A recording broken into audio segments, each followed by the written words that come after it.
Welcome to the Indiana Basketball Weekly postgame show on the Grueling Truth Sports Network. I am your co-host, Mike Goodpaster. Right now, I'd like to welcome in my other co-host. First up, a member of the Indiana Basketball Hall of Fame, Steve Risley. How you doing, Steve? Doing fine today, Michael. Everybody else online, good to hear from everybody. Yeah, that's short. That's all. That's Move on. Really short for Yeah. Steve. Colin said to Now, keep it short today. Next up, Colin said, last thing he said, pre-production, was keep it short. You're going to keep interrupting me so I can't introduce Colin. But next up, he's not in the Indiana Basketball Hall of Fame, but his mom is. Help us welcome to the show, Collin Hartman. Ow. My mom's 40th birthday party, they had this big blow-up. They had this big blow-up of her in her Indiana All-Star jersey, and it had a little text bubble coming out of her mouth saying, Collin who? So, yeah, I'm still not living that down. All right, now, and then next up, he's our Indiana beat reporter. He's not in the Hall of Fame, neither are his parents. Cole Hannon. How you doing, Cole? I'm doing all right, fellas. I'm doing all right. All right, Cole, we'll start off with you. When you look at the stats, what stands out to you? Well, it was a pretty evenly played game as far as the stats go. The big area Iowa had an advantage on the free throw line. Free throw line was not kind to IU all night, just 12 of 22 from the line. Iowa was able to convert 17 of 25. But, for the most part, it was an evenly played game. Iowa shot 26 of 62 from the field. IU was pretty much the same at 26 of 63. They shot a little bit better from 3, 7 of 25 compared to 6 of 27. But really it came down to, IU missed a lot of easy points at the free throw line. And when it came down to clutch time, Bohannon made a lot of plays for them. Five of the 7 3-point makes for Iowa came from Bohannon. And then obviously 2 huge ones there at the end of the game, and that was pretty much the difference there. All right, Colin, what stuck out to you? I don't know. I feel like you got to kind of give a little bit of credit to Iowa, especially just Bohannon. He was big for them. Hit those big shots, clutch shots, and quite candidly, I didn't think they were easy shots, and at least not the one that Al was guarding him on at the end. And I think it was a tough shot. He had to create his own shot, but I think that, like Cole said, the stats kind of say it. We got out-rebounded. What was the rebound numbers? We got out-rebounded by what? 8 or 12? 46. We got out-rebounded by 10. 46-38, yeah. Yeah. We got out-rebounded. So, that's probably, I think, you guys can correct me if I'm wrong, but I think that's the biggest difference in the stat sheet. I could be wrong. I haven't really looked at the stat sheet per se, but I just feel like they're getting a lot more rebounds. One of the pluses of the game, and I wish we could have had them all year, was Race Thompson. 11 minutes, 3 offensive rebounds. Didn't really look for a shot at all, but I just think he kept balls alive for us, at least on the offensive end. So that was good, but overall, hate losing, and it's just, I think we played better on the road than most people thought we would. All right, Steve? I echo Colin's sentiment entirely. Colin and I are going to disagree on this, and I'll get into it here in a second. But the 2 shots that Bohannon put up were well defended. They were just out of his rear end. You couldn't have asked for better defense without fouling somebody than I thought that our team put up on those 2 shots. They just went in. Or denying the ball. Denying the ball would keep him from shooting. Denying the ball, right. You could have not let him have the ball and realized he was hot shooting 3-pointers. But then it goes back to where I'm going to go with this in a minute is, I thought, I agree with Colin. You played well on the road, but I'm sorry, Colin, but this thing's coming down to coaching. We control this game for 38 minutes, basically. We're in the lead. And then we get down the last 2 minutes. Of course, the guy hits a couple of – but we responded. I think Juwan came down and drilled a big 3-pointer, didn't he? Right after Bohannon hit one of his. He matched him right away, didn't he? Wait a second. Who hit the 3 for Iowa? Who hit it? I don't remember who hit it. Was it Morgan or somebody hit it? Bohannon, not Bohannon. No, Bohannon for them. Morgan. He just mentioned Muhammad Ali and Bohannon. Mohammed. I said Morgan and Bohannon. You know, guys, it's only 9 o'clock out here. All right, so I just got out of bed. You guys had the luxury of being up. Aren't you by the pool already drinking your coffee, Steve? Yeah. Aren't you by your pool drinking your coffee yet?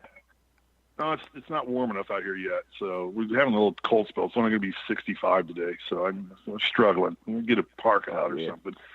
But and I don't want to, you know, I don't want to. I'm not beating this coaching staff up, but I just think that it's not.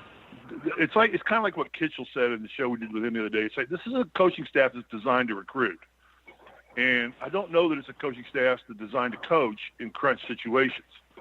And this became a crunch situation, and I just didn't see the direction, you know, about telling players to get in the passing lane, like Mike said, get where they need to be. You know, you got it up and down. You go slap your hands on the floor, do whatever you do to get yourself motivated. Say, I have to make a stop right now, and whatever it takes to make that stop. And you know, I'm just not seeing that part of it. And I think his coach staff's going to be fine, or a version of it's going to be fine. He needs to get some other coaches on his staff to help him that can coach the game and not just go out and recruit. Because he's getting players like Romeo Langford, but what are we doing with Romeo Langford? You know, again, I go back to what Ted said is, you know, we all know that Romeo's not that great without the ball in his hands. He doesn't move well without the ball. So why not play him at point guard and let him have the ball in his hands? Because you got Finney. How about this? Maybe they don't because Finney's a better point guard, because this is what I saw. With 20 seconds left in the game, he's got the ball. He's got the ball all to himself. He's holding the ball for the last shot, and his last shot is a pull-up 20-foot three-pointer. Well, okay, why all are right. you not going to the basket? Well, who designed the play? Did anybody in the timeout? Did anybody call timeout and say, "Here's the play we're going to run"? It started at the 12-second mark. Yeah. That's coaching. But I'd say Romeo probably designed a play from looking at it. Well, then there's a coaching problem. If Romeo designed the play, this goes back to goes back to what I said. Every time we see a last-second shot at the end of a half or the end of the game, it seems like it turns into not being a shot that is good. Because there are very few coaches that can design and execute a play and get it executed. Because I mean, we didn't have that problem. And when Knight designed the play at the end of the game, we ran the play. Okay, but you also had Isaiah Thomas. Makes it a lot easier to do. But and Romeo Langford is probably a player that is a modern version. I guess he's not as good as I did. No, he's not. I'm not going there. No. I'm just saying he's the best player on that team. And you want the ball in his hands, but you got to go and call a timeout. You got to set up a play. Say, here, we have 20 seconds on the clock. We're going to wait. We're going to take the last shot because we're in tie. We aren't going to lose, but we're not going to give them opportunity to score on us. But here's the play we're going to run. We're going to start this play at the 12-second mark. So you watch the clock, Romeo. At 12 seconds, you execute. At 10 seconds, Juwan, you go set a high pick and roll for him. You cut. Finney, you get in the corner. Get ready to shoot the ball. And you got Pfister in the other corner who's hitting threes again now. You put him in the other corner, and you execute the play. And you don't just sit there and let your point guard stand out there and do nothing and stand around the ball and then fire a half-ass three-point shot up. That's coaching. I'm sorry. That's coaching. Yeah. It is. It's coaching. It goes back I just designed the play. It goes back to the Butler game where you all gave me shit when I said that's a problem when Tennessee's shooting a 30-footer to win the game. Once again, Mike, I say it again. You're a genius. Yeah. And I don't want to rip on Archie.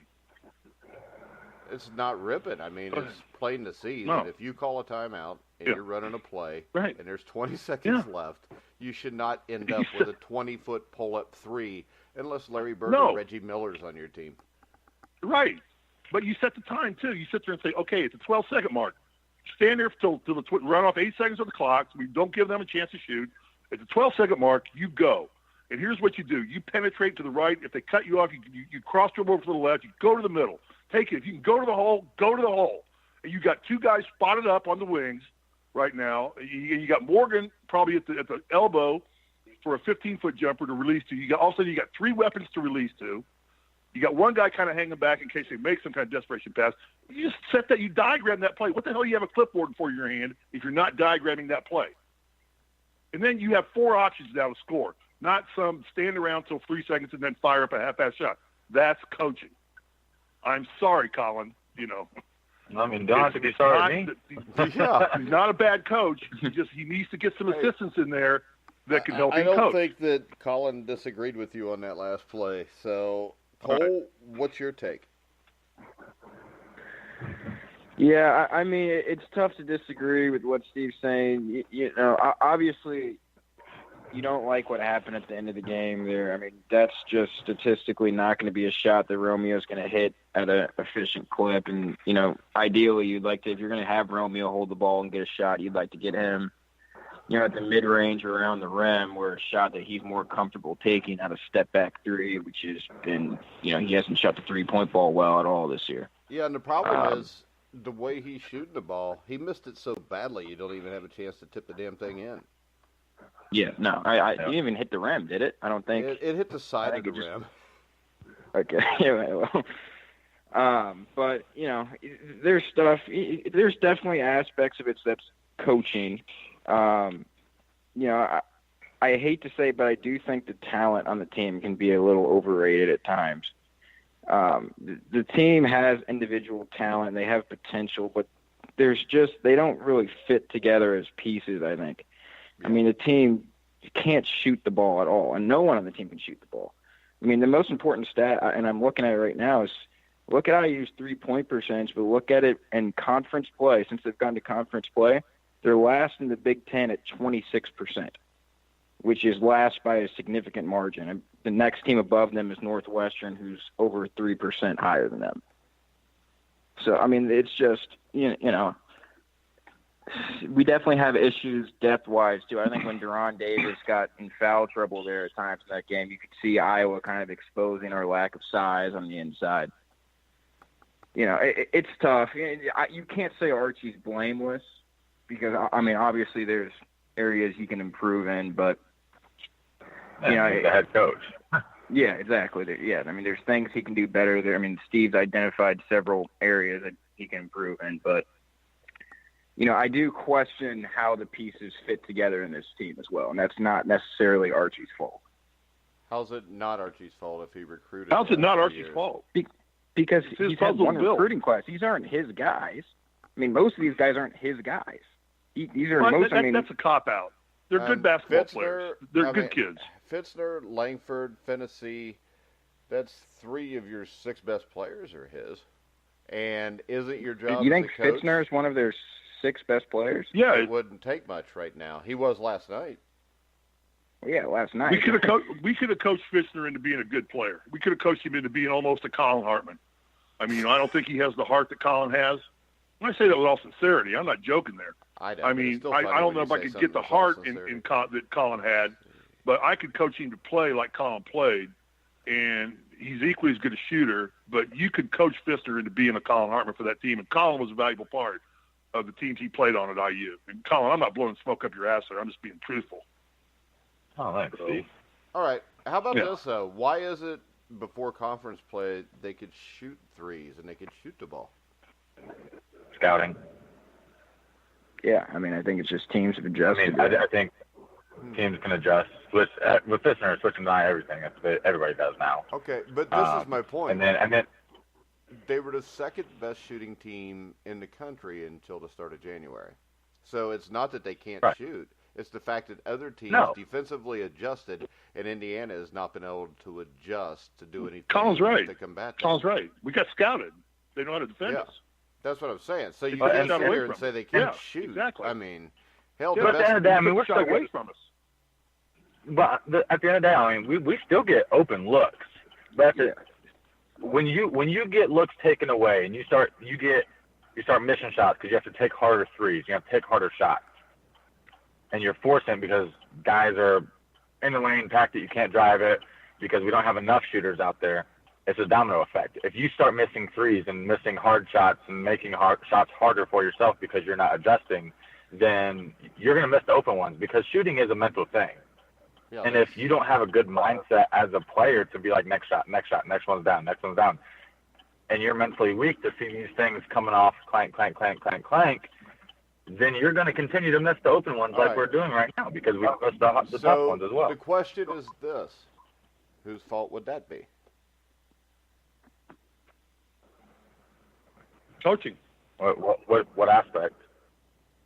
Well, it's just Our they could offensive shoot stack. threes before when they were allowed to do what they wanted.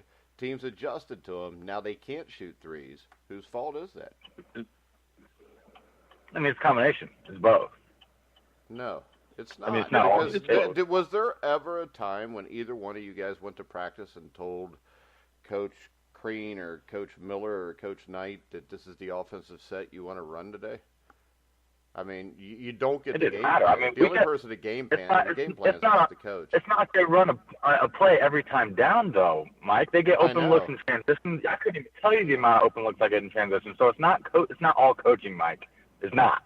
It's a mental game. They shoot countless shots in the game and in practice. So there's a two-way street here. It really is. Shooting's all I could really do. So it's true, Collin. It's a two-way street. That's not true.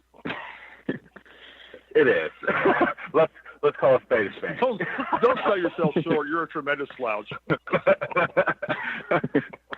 I could foul pretty well. Let's put it that way too. Well, I can do that too. I just couldn't shoot. So go ahead, Collin. I agree with you, Collin. What you're going to say. I know what you're going to say. Go ahead. I just think it's both. I just genuinely do, because it's a mental game, and we didn't have to have sets to create shots. We just didn't. The offense is stagnant. It doesn't move. I mean, there was a point in time I actually stopped it and pissed my wife and son off watching the game because I replayed it 4 or 5 times. Like, there was a time when one of the players, I don't know who it was, like maybe Langford or maybe Finney, got trapped up in the high corner by the half court line, and all of a sudden I see swarm ball.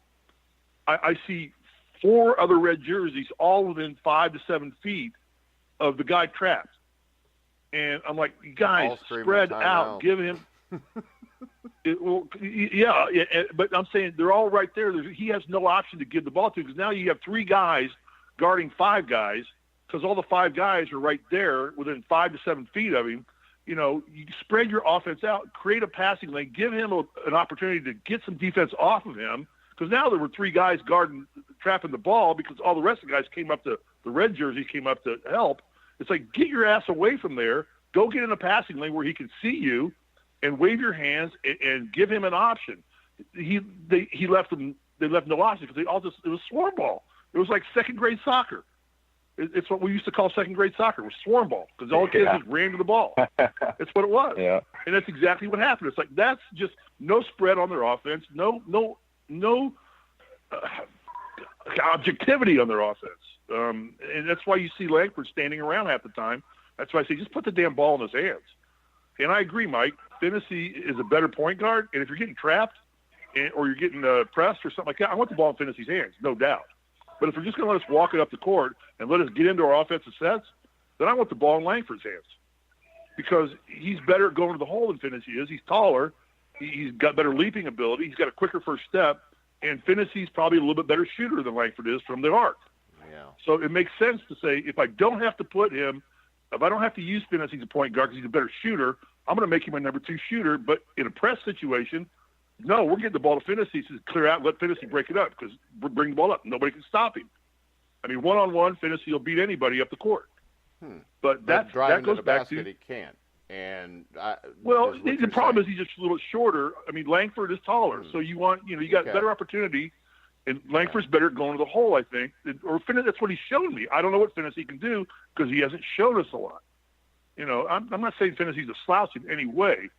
He's going to be a great player for this team next year because it's going to fall on his shoulders to run this team. Yeah, and this team will be much better when it does. It may be so.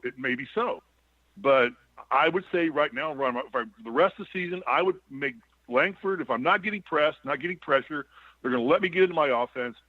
I'm putting the ball in Langford's hands and let him start the offense, much like Magic Johnson. Bird did it a lot. God. Bird brought the ball up court a lot. Yeah, you're talking about Magic Johnson and Larry Bird, while at the same time you're talking I get about that, but it's the freaking concept. Romeo It's not the Langford. talent, Mike. No, get I above can it. tell you this. It's not it the has talent, nothing it's the to do with concept. talent.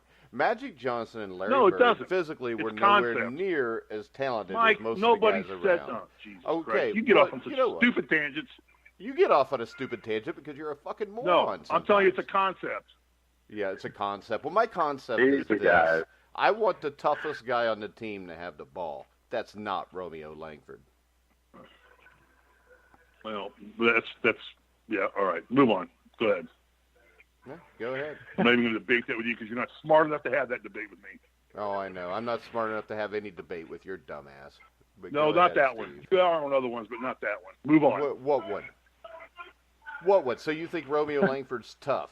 I mean, mentally, yeah, he's tough because he misses shots when the game's on the line. He plays great until the last 5 minutes of every game. I think Romeo Langford plays better when the ball's in his hands. So I'm going to, if I want him to play I the think he best plays can possibly better play, I'm when the putting the ball in game's his not hands. on the line. How about that? All right. Move on. Go ahead. Colin, what else you got? I'm done with this conversation. I don't know. I mean, there's pretty much no talk about any tournament at this point. Okay, I'm going to ask you, unless- Colin. Let me ask you: is that true? Because I'm looking at the schedule right now. Oh, We God. played 3 of the last 4 games at home. Well, that hasn't 2 of the mattered teams lately. are quadrant 1 teams. They're ranked teams. We got Wisconsin coming up on Tuesday. Then we got Saturday. We got Michigan State. Those are at home. I think the team's playing better. Do you agree, Mike? Do you agree the team's playing I fully hard agree they're right playing now? better. I fully Yeah. agree they're playing better. I fully agree, 100%. So, I mean, So Yeah, then we got to go to Illinois, which is an up and down team. I mean, you know, they've shown some flashes, but heck, maybe Those we dudes catch them play at a hard bad normally. time. Yeah. Which is They're the going to problem. play us hard, but Normally. we're playing hard now too, or harder. I don't want to That's say true. we're We're playing harder. Yeah. And then we finish at home with Rutgers. I mean, it's not inconceivable with the elevation this team has made right now that we couldn't go 4-0 here. I mean, likely, not likely. But it's not inconceivable as a stretch we had at the beginning of the season when we all thought if we got through that first stretch 500, we'd be lucky, and we didn't. You know. So, I mean, if we go 4-0, Mike, do we have a chance to do anything? No. Really? Not even NIT? Really? No. What are you going to do in the end? Not even- What are you going to? What are they doing in the Big Ten tournament? The NIT is nothing. Who wants Well, to play in a consolation It's tournament? You something. could sit there and say, no, Agreed. it's not. It's playing for I a agree. bullshit participation trophy. Fuck, we're number 69 in the country. When you look at it like that, though, that would be kind of cool. But, what? It would. No, you're right. Mike, you're right. But, I mean, really, you're playing for nothing. I mean, sure, we could sit here and say, well, we get an extra couple of weeks of practice time. That's great. But this is Indiana University. It's the NIT. Well, The NIT is places like Robert Morris gets excited about, not Indiana.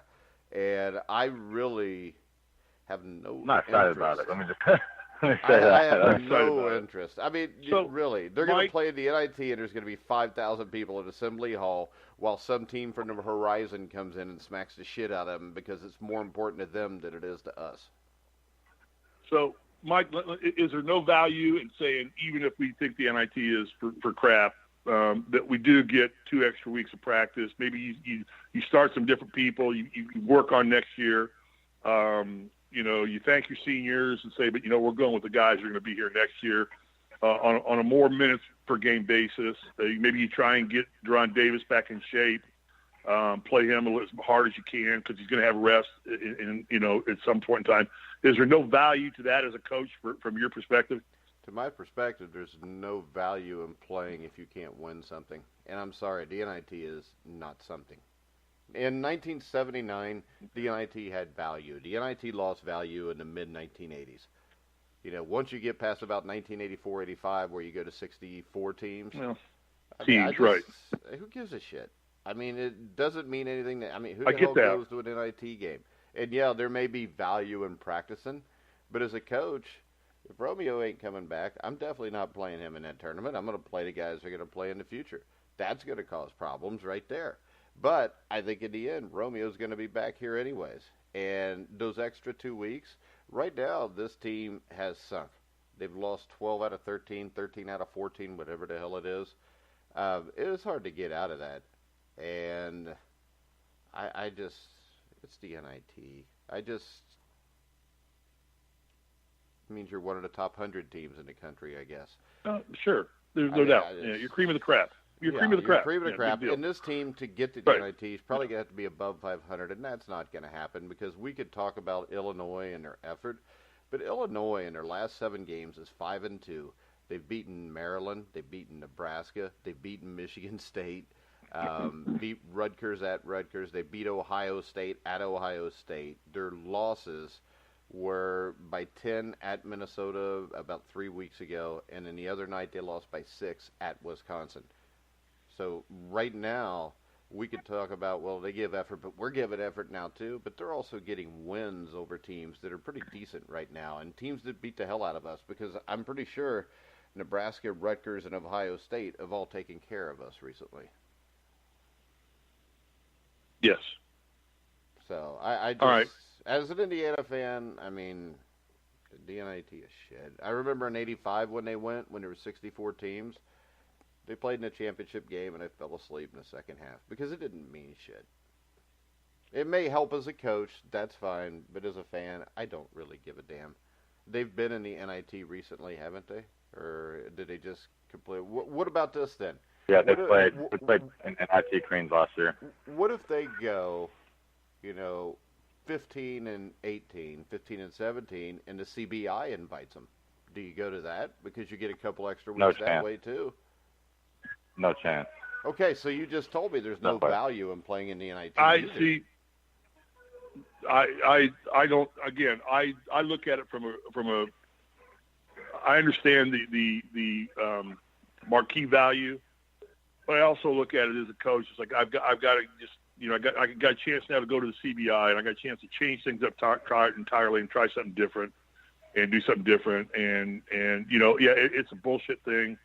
But if I get a chance to keep my kids on the court for an extra 2 weeks under game conditions, you got to make that call. I don't know what the right call is. Cole, what do you think? If most of these kids are coming back next year, maybe it's better to just get this damn season over with as quickly as possible. Over with, and that's an option too. I mean, that you're a coach. I mean, I would, you've done this. You've had to face that at some point in time, I'm sure. Cole, if we where does the value come in though? Where does the value come in of having those guys that come in that are playing next year have some kind of tournament experience? It's a one and done in the NIT or the CBI is nothing like even a Big Ten tournament. Your season's over. Who gives a shit? You're judging the tournament, not the opportunity for the team. I don't see. I forget the tournament. I mean, the opportunity for the team is to change things up, get him some tournament experience, get him a one and done. Colin's right. Great point, Colin. Yeah. Jiminy awesome. Christmas. That's a great point. Yeah. You get him some tournament experience. That's not even though it's a crap tournament. You're quit judging the tournament. Who cares? Dude, that's like saying that my team's going to be better because a couple of my guys before they came to college played in the Gus Macker tournament. An old 3-on-3 tournament back in the 80s. It doesn't fucking matter. It's not the same thing. That's not the same thing, Mike. Yeah, it is. Because you know what?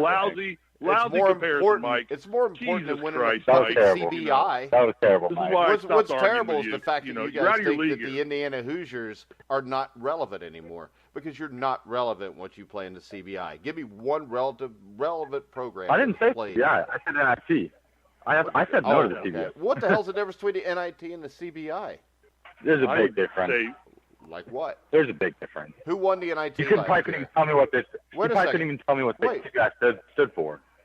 Who? Like I said, Mike. What? Like I said, Mike, you're comparing. I can't stand what? You get it. The NIT is substandard, and the CBI. But I look at it from a coaching perspective. It's an opportunity to keep the kids on the court, teach them some tournament experience, as Collin eloquently said. Yeah. And get them into a different frame of mind and maybe have some success at the end of the year so they walk away at the end of the year. Maybe they do a couple good things, and then, they feel good about themselves. That or they maybe won they the last lose in the CBI to Akron. That'll help for next year, too. Maybe they do. That's right. Okay. It's just meaningless. I So don't get this shit. It shouldn't even exist, those tournaments. Yeah.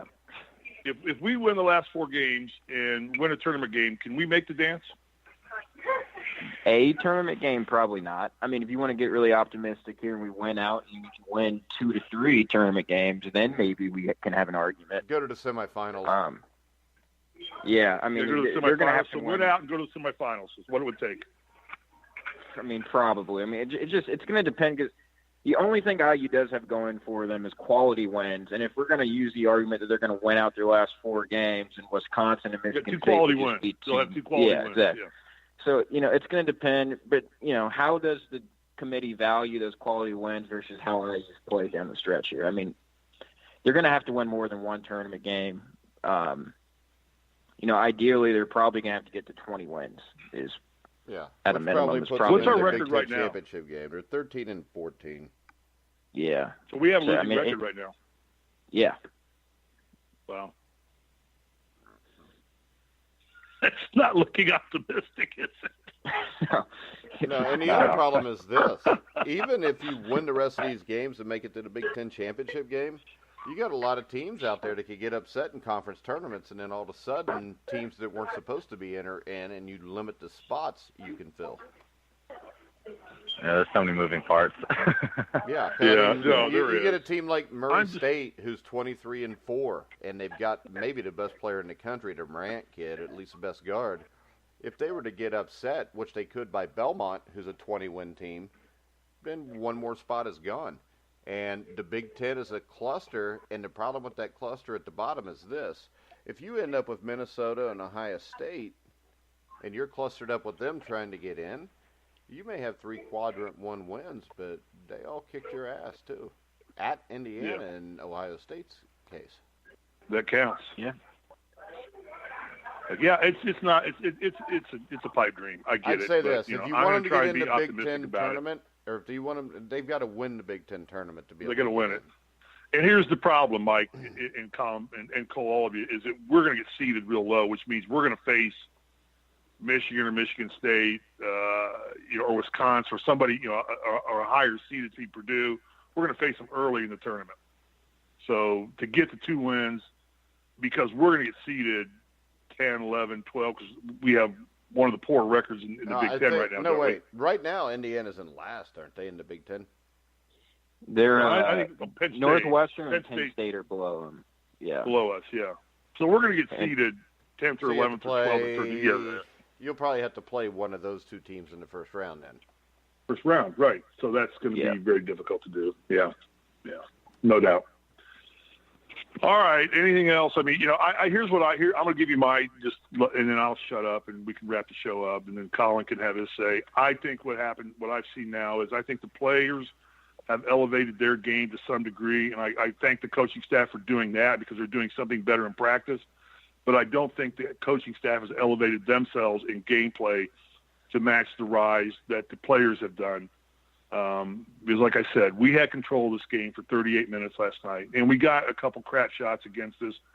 But, you got to prepare for that, and you got to be ready for that. And with 20 seconds to go and you have the ball in a tie score, you got to set up a play that's designed to score, not hope. And, so I don't think the coaching staff has elevated itself to the level the players have elevated themselves in the last 2 or 3 games.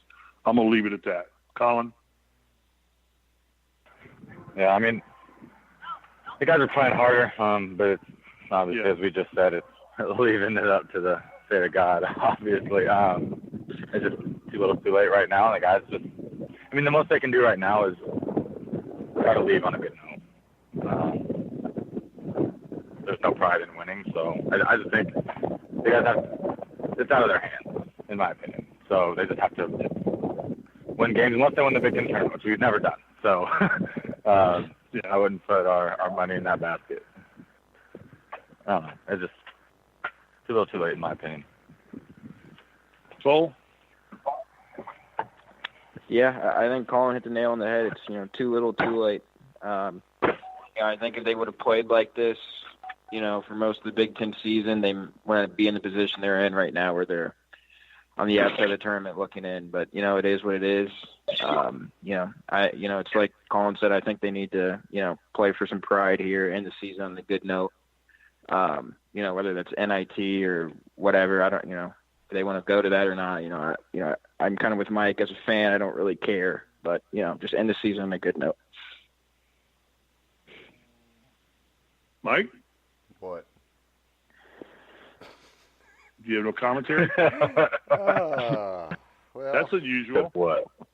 Like Mike was making a TV dinner or something right now, not listening. Mike's making a TV dinner. What's the TV dinner? He's eating his barbecue chicken pizza that his wife made for him last night. With fake chicken, because I'm on a plant-based diet. So there you go. Thanks. I think this. Mike, I didn't know you were on a plant-based diet. Yeah, I have been. Because, I had knee surgery like a year or so ago. Couldn't do anything. And January 6th, I got on the scale. And the scale screamed, that fucking hurts, lose some weight, fat ass. And then I looked down at it. And it said 296. And I've never weighed that much before. So I decided to go on a plant-based diet. And now, February 23rd, I weigh 251. So... Yep. Good for you. Congratulations. Too. Screw you, Risley. All right. He usually makes fun of me for it. That's why he needs erectile medicine for his, thing, because his blood flow is not good enough. And I told him if you quit eating all the meat and just laying on your ass at the pool watching your dogs, you wouldn't need that medicine. But my take is this. If this team would have played this hard the whole time, they still would have the same record. Because in the end, this team doesn't believe they can win. That's why they can't finish games. And every game that they lost by 10 or 15, they would have lost by 2 or 3. Because in the end, you are what you believe you are. And this team doesn't believe they're very good. And to me, I like Archie Miller. I think he's a great defensive coach. But that falls on the coach. And we can all sit here and say it doesn't. But in the end, whoever's in charge is responsible. I'm not saying fire him. I'm just saying, figure something out. Because when you're a coach and you're losing, you have to figure something out. And if you can't, you're not a very good coach. So they are playing better. He needs to figure out how to get these guys to believe they can win close games at the end.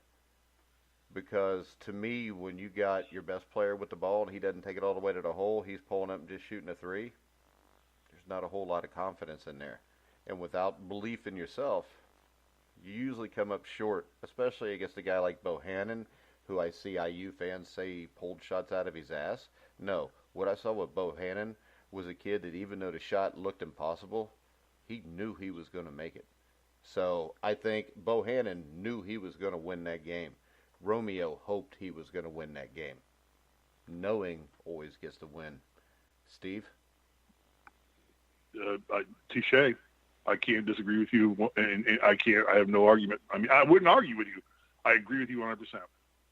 All right. And I still think Romeo, Rob, and Juwan would make a hell of a Gusbacker 3-on-3 team. And I think they could get some hardware if they played like that. All right, guys. We're going to wrap the show up. And we will be back after the Wisconsin game. What is that, Tuesday night, Steve? Wednesday night? Well, let's check. Collin, it's a 9 o'clock game. Are you going to be able to make it? What day is that? Tuesday? It's Tuesday. Come on, Collin. Pull one for the team. Yeah, we'll do a quick one right after the game. All right. So we'll be back then. Cole will be hopefully getting a recording at a press conference we can post. Correct, Cole? Cole, have you asked Archie a question yet? Yeah, I have. Mike, I can get a recording. I need help sending it over the text messages here because whenever I get a recording, it won't let me send it from my phone. Send it on an email. You should be able to send it on an email. I've done it through my phone. Google Drive. Whenever I try to attach it to the... Do you have Google Drive? I'll try Google Drive. Yeah, Google I Drive can try it. Work. Yeah. So okay. What question did you ask Archie when you had a chance? It was like a few games ago. I think it was maybe Ohio State, I believe.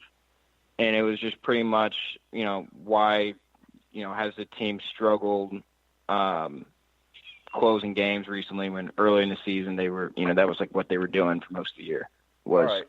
closing So games. next time you get a chance to ask Archie a question, I want you to raise your hand, and when he calls on you, say, "Have you ever heard of Steve Risley?" Oh, God. All right. Because so far, the only everybody said no. I didn't ask Kitchell because I didn't want to embarrass Steve. So. Freaking 45 years gone from that program. No, they're not going to remember me. So what the hell with it? It doesn't bother my ego, Mike. They I don't remember care. Isaiah. Yeah, but I'm trying to mess with you. That's fine. Of course, everybody remembers Isaiah. But I just would love to see Collin asking Bob Knight questions. I think Cole would do fine because usually if you weren't an idiot, Knight wouldn't give you trouble. Hey, I can give you this though. Our Xavier guy, right before Valentine's Day, raises his hand and asks Travis Steele, the Xavier coach, a question, and Travis calls on him, and he says, "This is such and such from the Grueling Truth," and he asked him the question if he was going to let the guys off on Valentine's Day. And Travis looked at him and said, "We've lost 3 straight games. Sit down." But that's a question not to ask, Cole. But Xavier has been on a 4-game winning streak since then. All right, guys, we're going to wrap it up. We'll be back after the Wisconsin game. Make sure you check out all. Here's a great question to ask him. Ask him, did he design a play for the last 20 seconds of the Iowa game? Did you have a play designed? Yeah, and that's then throw in real quick. Question to ask him. Is that the play that got ran? Yeah. Did you design a play and did it get run for the Iowa game? That's a great question to ask him because that's what we debated today. Yeah. So there you go. Wrap it up, Mike. All right. So you can hear all of our shows on iHeartRadio, iTunes, Spreaker, Stitcher. Tune in, the NIT and the CBI network. Anywhere you find podcasts, you'll find the Grueling Truth. So, for Cole Hanna, Collin Hartman, whose mom's in the Hall of Fame, but he's not. Steve Risley. I know. Wait, can I say this? I got to get to the Hall of Fame now because now I know 2 people. I can go look at Melissa's what year did she get inducted, Collin? Long before I did. That's what I was going to say. She was like in the 80s or something, wasn't she? All right. Yeah. No. No? I looked her up in the Hall of Fame, and she's like freaking 20 years before me. Dang. Yeah, she got in 20 years before you. I bet she's younger than you. She probably didn't have to campaign to get in either. No. They probably just put her in. No, she's much more attractive than you, Steve. Whoa, Yes, she Collin, is. I No don't doubt know. I I've love never your seen mom. your mom, but it's You got know. to go a ways to be more Hey, attractive. There is no shame in saying my mom is a good-looking woman. She's Well, there's smoking no hot. shame. Melissa There's no is shame one in of the telling sweetest you that people. I'm not going to go that Grizzly's far, a handsome Steve. man. Steve, I'm not going that far. Well, she's your mom. You can't go that far. My mom is a good-looking woman. She is. All right, Sweetheart. All right. So, I'm Dave's a lucky guy. You've been listening to The Grueling Truth, where the legends speak.